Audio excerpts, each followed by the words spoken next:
25-25 और 30-30 साल से जमे हुए लोगों को हटाने का काम किया।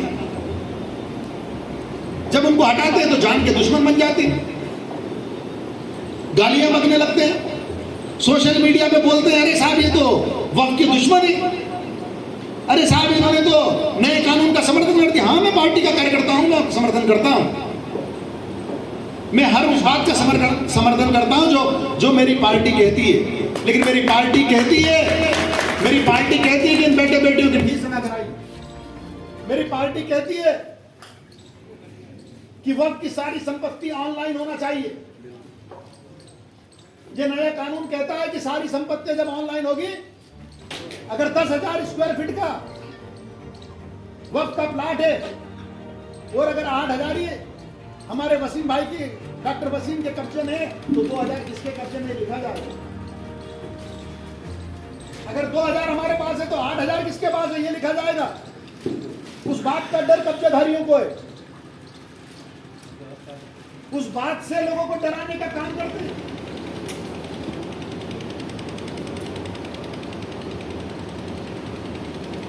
तो वक्फ कानून वक्फ की संपत्तियों की रक्षा के लिए आया, हमारे बेटे बेटियों के उज्जवल भविष्य के लिए आया है। वक्फ या संपत्ति हमारे बुजुर्ग छोड़कर गए हैं, वो इतना नेक काम है, इतना पवित्र काम है कि उससे हमारा समाज आत्मनिर्भर हो सकता है।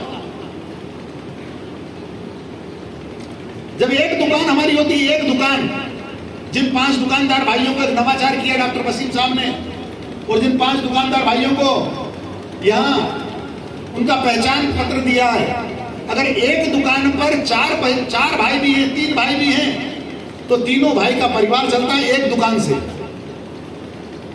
तो मध्य प्रदेश वक्फ बोर्ड के पास 15,000 वक्फ स्टेट में लगभग 2 लाख इनकम ऑफ सोर्सेस है। तो 2 लाख इनकम ऑफ सोर्सेस में कितने परिवार चलना चाहिए बताइए आप। मध्य प्रदेश का एक भी मुसलमान इस प्रकार की हालत में रह सकता है क्या? अगर 2 लाख इनकम ऑफ सोर्सेस हैं तो जितने गरीब जरूरतमंद लोग हैं सबको रोजगार उन संपत्तियों से दिया जा सकता है। लेकिन नहीं, जिनका आपने जिक्र किया, यतीम खाना, वहां इस्तीमा बाजार लगता है, 1,70,00,000 रुपए साल वो लोग दुकानदारों से वसूलते हैं। वहां एक हॉस्पिटल है, जीवन रेखा हॉस्पिटल, डॉक्टर फरीद साहब का, 20 लाख रुपया साल उनसे किराया लेते हैं, 1 नंबर का, 2 करोड़ रुपया सालाना इनकम। और पैसा वक्फ बोर्ड में कितना आता? 0। अब बताइए वो उनकी दुश्मनियों से डरे कि उनसे वसूली करें? तो काजी साहब इस वक्फ बोर्ड ने तय किया है कि हम उनकी दुश्मनी से डरने वाले नहीं, जान का देने वाला भी अल्लाह ताला और लेने वाला भी अल्लाह ताला। ये गुंडा या सामाजिक तत्व जो वक्फ की संपत्तियों पर कब्जा करके बैठे हैं, वक्फ बोर्ड ने तय किया है कि ऐसे लोगों को ठीक करने का काम करेंगे। हमने भोपाल के यतीम खाने पर 27 करोड़ रुपए का हिसाब निकाला है। हमने उज्जैन के एक शख्स पर 7 करोड़ 11 लाख रुपए की आरआरसी जारी की है।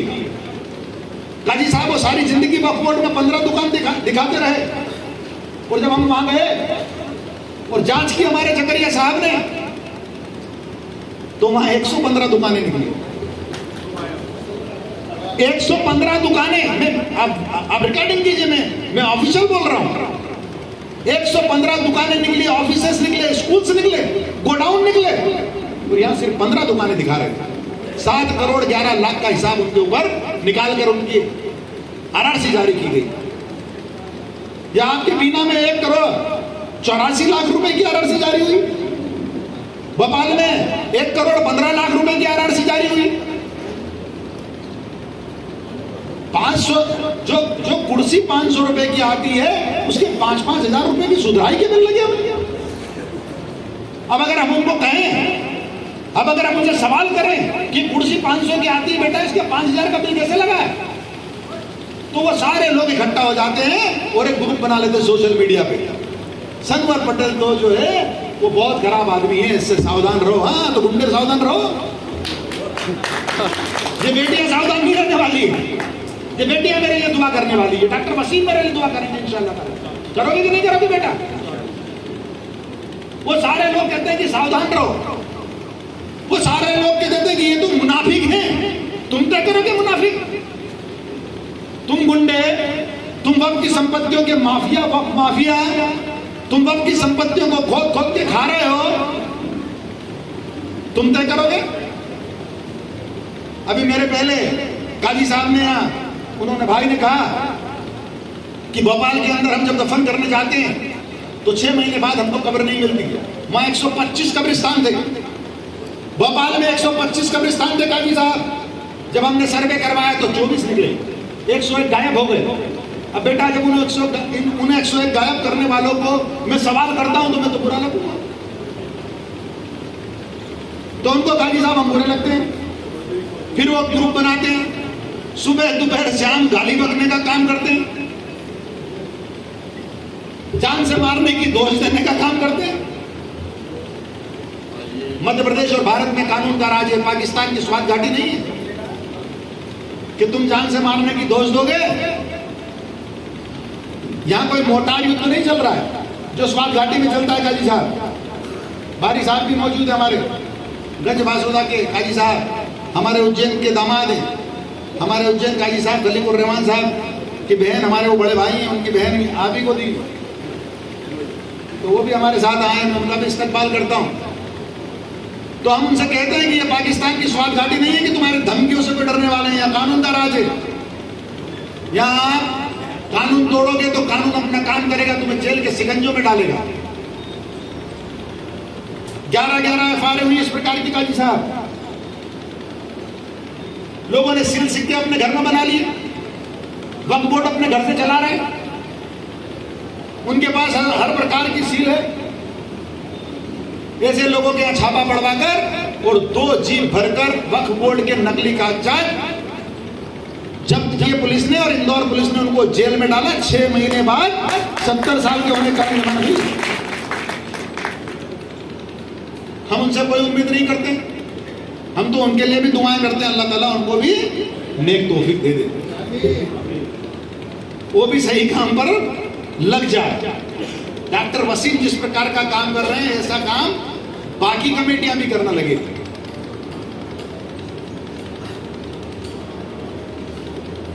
मेरा विदिशा से बहुत ज्यादा नाता नहीं था, डॉक्टर वसीम साहब और रजी साहब मिल गए, इन्होंने नाता बनवा दिया। लेकिन सिरोंज जो है, सिरोंज और विदिशा जिले के लोगों के साथ काम करने का मुझे कई बार अवसर मिला। मैं 2008 में हज कमेटी में था, 11 से 14 में हज कमेटी का अल्लाह के करम से चेयरमैन रहा। जावेद भाई बता रहे थे कि अल्लाह ने हमसे काम लिया, हमने हिंदुस्तान में सबसे बेहतर हज हाउस बनाने का काम भोपाल में सिंगार चोली में किया। तो 11 से 14 में जब हज हाउस बना और 14 से 16 में जब मैं सेंट्रल हज कमेटी में गया तो काजी साहब मुनव्वर सलीम साहब, मैं मरहूम को याद करता हूँ, उनके लिए मगफिरत की दुआएं करता हूँ। वो मेरे साथ मेंबर थे, वो सेंट्रल हज कमेटी में मेंबर थे। सिरोंज की मसरत साहिदा साहब भी सेंट्रल हज कमेटी में मेरे साथ मेंबर थी। और साथ में हमारे साथ, मैं जब हज कमेटी का अध्यक्ष था तो मेरे साथ मेंबर थे मोहम्मद मियाँ साहब, वो भी सिरोंज के थे। मियाँ मोहम्मद साहब जब मैं मोर्चे का प्रदेश अध्यक्ष बना तो मेरे साथ वो प्रदेश के महामंत्री हुए, और प्रदेश के महामंत्री हुए, लेकिन उनको हार्ट में काफी तकलीफ थी। मैं तीनों मरहूमों के लिए मगफिरत की दुआएं करता हूँ, अल्लाह ताला उनको जन्नतुल फिरदौस में आला से आला मकाम अता फरमाए। लेकिन जब मेरी बड़ी मोहब्बत थी मोहम्मद मियाँ साहब से, तो वो 2 कार्यकाल मेरे साथ काम किए, लेकिन मुझे मौका नहीं मिल पाया सिरोंज आने का। वो अक्सर बुलाया करते, लेकिन जिस दिन उनको इंतकाल हुआ तो मैं उज्जैन का रहने वाला हूँ, यहाँ 7-8 घंटे नहीं देते सिरोंज में, तो 6-7 घंटे नहीं देते। लेकिन इत्तेफाक देखिए कि मेरी उनसे मोहब्बत थी, तो मैं जबलपुर जा रहा था तो मैंने भोपाल क्रॉस किया और फोन आया कि मोहम्मद मियाँ साहब नहीं रहे। तो मैं तत्काल वहां से यहाँ आया, और मैं पहली बार सिरोंज उस दुखी की घड़ी में आया था कि मोहम्मद मियाँ साहब की मिट्टी में शामिल हुआ। उस कब्रिस्तान के अंदर जो एक थोड़ा सा ऊंचाई वाली जगह थी, वहां पर उनको दफन किया। तो मेरा सिरोंज और विदिशा के लोगों के साथ 3 लोगों के साथ काम करने का मौका मिला। और उसके बाद हमारे तमाम, चाहे अयूब भाई हो या किरमानी साहब हो, और अब तो तमाम वसीम भाई के साथ काम करने का मुझे मौका मिल रहा है। हमने शिक्षा नीति बनाई। मध्य प्रदेश वक्फ बोर्ड ने कहा कि हम बेटे बेटियों को पढ़ाएंगे, ऐसे दुष्ट, ऐसे झूठे, ऐसे बेईमान लोगों से वक्फ की संपत्ति की इनकम को सही हाथों में देकर बेटे बेटियों को पढ़ाने का काम करेंगे। जो आज 40 बेटे बेटियां हमारे बीच में बैठे हैं, मैं इनको बताना चाहता हूं कि बेटा, ये इस सत्र का पहला कार्यक्रम सिरोंज वालों ने किया। सिरोंज वालों के लिए जोरदार ताली बजा दी। हमने पिछले सत्र में 1102 बेटियों को छात्रवृत्ति देने का काम किया। मध्य प्रदेश के 14 जिलों में 1102 बेटियों को छात्रवृत्ति देने का काम इस सत्र में सिरोंज ने शुरुआत की। और इसके बाद इंदौर ने विज्ञप्ति इश्तिहार जारी कर दिया। इंदौर अकेला 45 लाख रुपए की छात्रवृत्ति इस बार दे रहा है। इंदौर अकेला। काजी साहब, भोपाल में ओकाफ अम्मा के माध्यम से हमने 354 बेटे बेटियों को पिछले साल छात्रवृत्ति दी थी। लोगों को भरोसा ही नहीं था। बेटियां, लोग आवेदन ही नहीं करते थे। लोगों को लगा वक्फ वाले देंगे कि नहीं देंगे। तो पिछले साल जब 354 लोगों को छात्रवृत्ति दी थी, इस बार 2100 आवेदन आए भोपाल में। 2100, 2100 आवेदन आए। इंशाअल्लाह ताला हम वहां भी काम करने का काम करेंगे। इंशाअल्लाह आने वाले टाइम में सिरोंज में भी हजारों की तादाद में लोग देंगे। बहुत मुबारक, बहुत मुबारक। आपसे बीच बेटों को एक गुजारिश है, जामा मस्जिद की जो वक्फ की कृषि भूमि पर, बाकी और बात नहीं करूंगा मैं, जामा मस्जिद की जो कृषि भूमि है उसके ऊपर जो वाकिफ लोग हैं उनका सालों से एक के ऊपर 8-8, 10 लाख रुपए चढ़ाया हुआ है। हम नोटिस भी दे रहा है, लेकिन कोशिश करेंगे कि आप हमारी उसमें मदद करें ताकि वो लोग यहाँ पर आपके नहीं, यहाँ पर जमा करें, लेकिन नहीं करते जमा, वही दुश्मनी है और उन चीज़ों से सब बहुत सारी चीज़ें आती हैं, तो उसमें हमारी बहुत मदद करें। बेटा, हमने ये जो योजना बनाई इसका नाम दिया पढ़ो पढ़ाओ मुल्क की तरक्की में भागीदार बनो। तो पढ़ो मतलब आज आप पढ़ो, और पढ़ाओ मतलब जब आप सक्षम हो जाना तो फिर आप किसी को पढ़ाना। और जो विकसित भारत की कल्पना है उसमें आप सहभागी बनो। ये हमारी योजना का नाम है। तो बेटा, आप एम्बेसडर बनिए। जो लोग 7-7 और 8-8 लाख रुपए नहीं दे रहे, ये बेटे बैठे हैं, इनके परिवार के लोग बैठे हैं, आप उनसे सवाल कर लो। जो लाखों रुपया नहीं दे रहे हैं, जो 100 रुपए में वक्फ की दुकान लेकर बैठे हैं और 10,000 रुपए में दूसरे को दे दें। वक्फ कमेटी को 100 रुपया दे रहे हैं और सिकमी किराएदार से 10,000 रुपए ले रहे हैं, 9,900 अपने घर में रखें। बेटा, आपके आसपास के लोगों से आप सवाल कर लोगे, हमारी ये मेहनत, हमारा ये बोलना, हमारा ये सिरोंज आना सब कामयाब हो जाएगा। आप हमारे ब्रांड एम्बेसडर बन जाइए। ब्रांड एम्बेसडर बनते हैं ना, तो आप वक्फ के ब्रांड एम्बेसडर हैं। आप जिस दिन शादी ब्याह में उस दुकानदार को पूछ लोगे, खातून से पूछ लोगे कि भाई तुम्हारा मियाँ क्यों नहीं दे रहा है घर का किराया, अगर वो दे देगा तो हम बेटे बेटियों की फीस ज्यादा भर जाएगी। जिस दिन आप शादी में पूछ लोगे क्यों भाई, क्यों संपत्ति वक्फ की कृषि भूमि पे कब्जा करके तुम अपना घर चलाने का काम कर रहा, अपना घर भी चला और वक्फ को भी पैसे दे दे, उस दिन वक्फ की इनकम बढ़ जाएगी। मेरी आप सब लोगों से गुजारिश है कि आप हमारे वक्फ के ब्रांड एम्बेसडर बनिए, आप वक्फ के फिक्रमंद बनिए। आप जिस दिन वक्फ के फिक्रमंद बन गए, इंशाअल्लाह ताला वक्फ की संपत्ति को कोई खा नहीं सकता।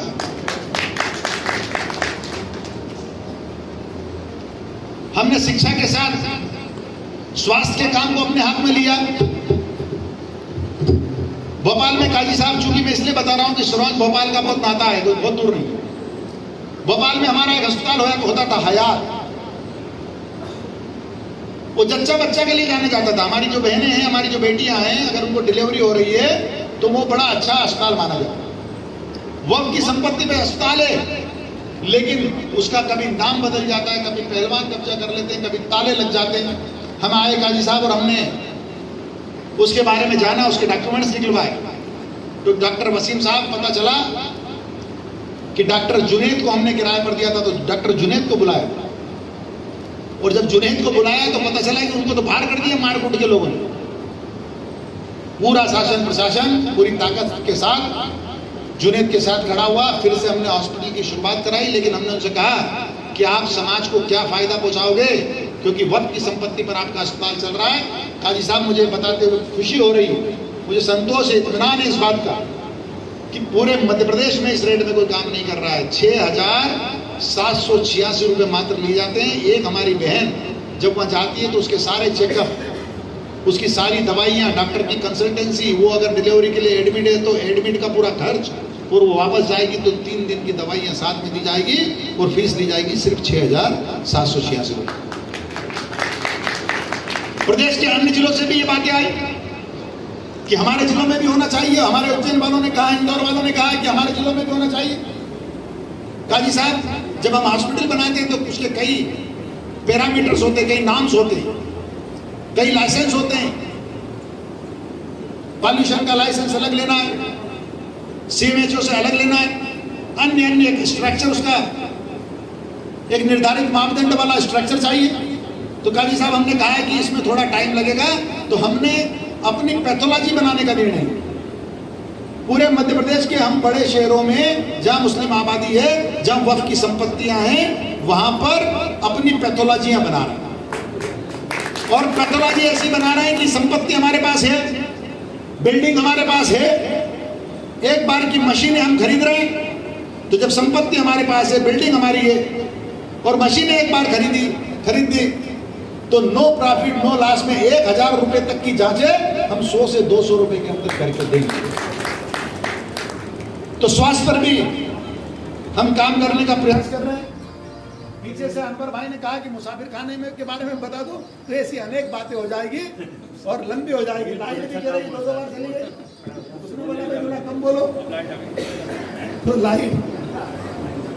लाइट कह रही है कम बोलो।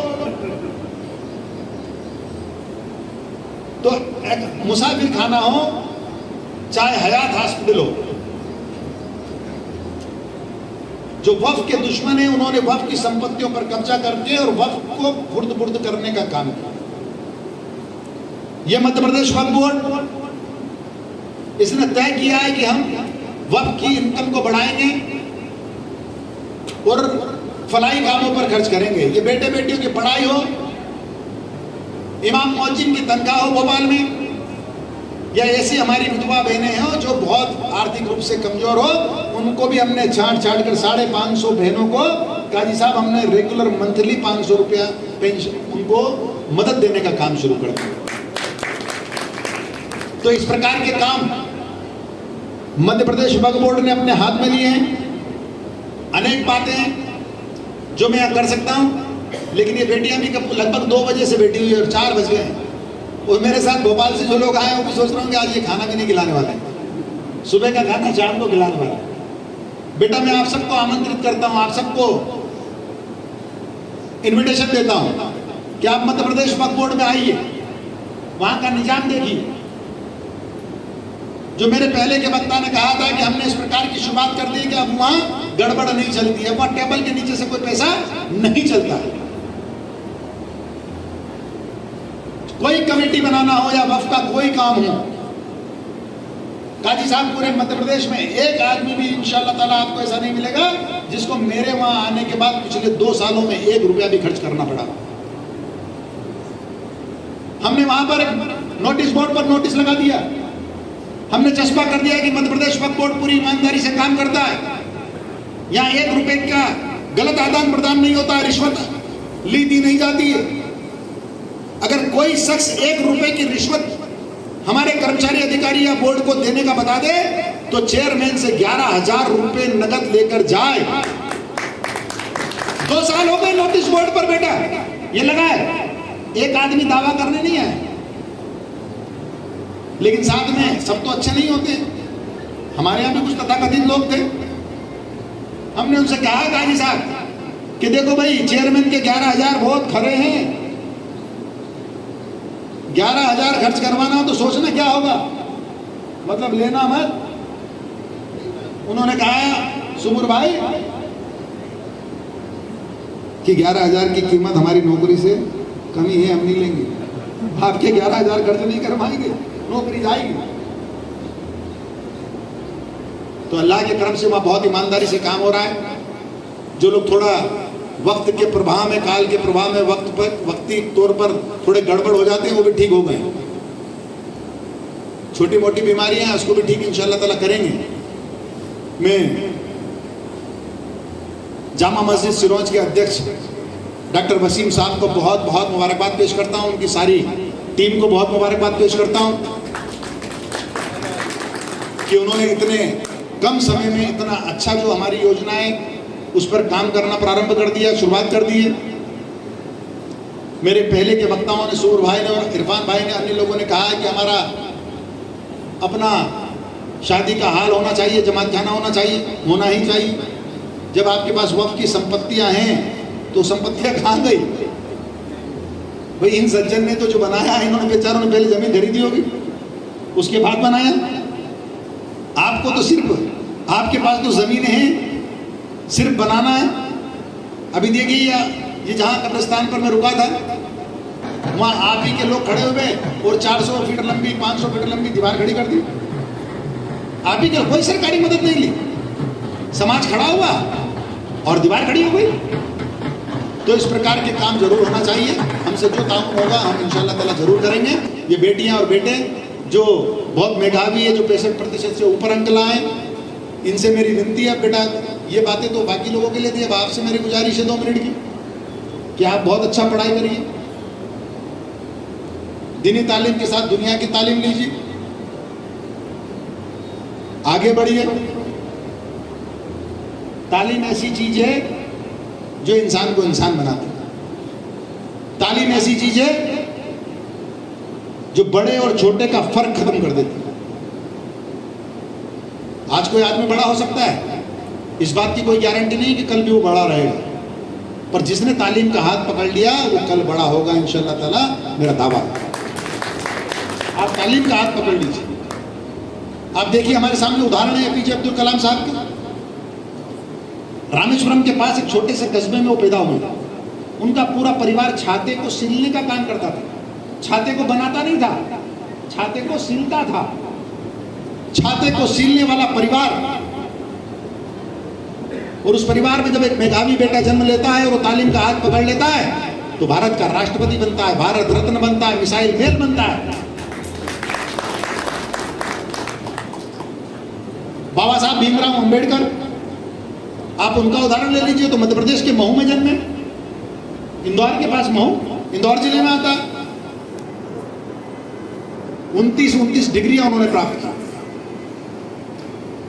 उनका एक बहुत अच्छा नारा है, उसको आप याद रखिएगा। उन्होंने तालीम के लिए कहा कि शिक्षा शेरनी का वो दूध है, शिक्षा शेरनी का वो दूध है जो जितना पिएगा उतना दहाड़ेगा। तो बेटा दहाड़ ना हो तो दूध पी लो शिक्षा शेरनी का। शिक्षा शेरनी का वो दूध है जो जितना पिएगा उतना दहाड़ेगा, ये बाबा साहब भीमराव अंबेडकर ने कहा। भारत के संविधान के निर्माता ने कहा और वो दहाड़े। मैं चाहता हूं कि आप भी तालीम का हाथ पकड़ो और खूब कामयाब हो, खूब दहाड़ो, लेकिन साथ में परहेजगार रहो, अपने माँ बाप के फर्मा बरदार रहो, बुराइयों से बचो, ऐसी बुराइयों से बचो जो आपको गलत दिशा में लेकर जाती है। अपने वालिद वालिदैन से बात किया करो, अपने दादा दादी से बात किया करो, अपने नाना नानी अगर है तो उनसे बात किया करो। आज हम देखते हैं काजी साहब अखबार उठाते हैं तो देखते हैं कि कोटा में, इंदौर में, भोपाल में फला बेटे ने सुसाइड किया या सुसाइड का अटेम्प्ट किया, कोशिश की सुसाइड की। क्यों सुसाइड किया भैया?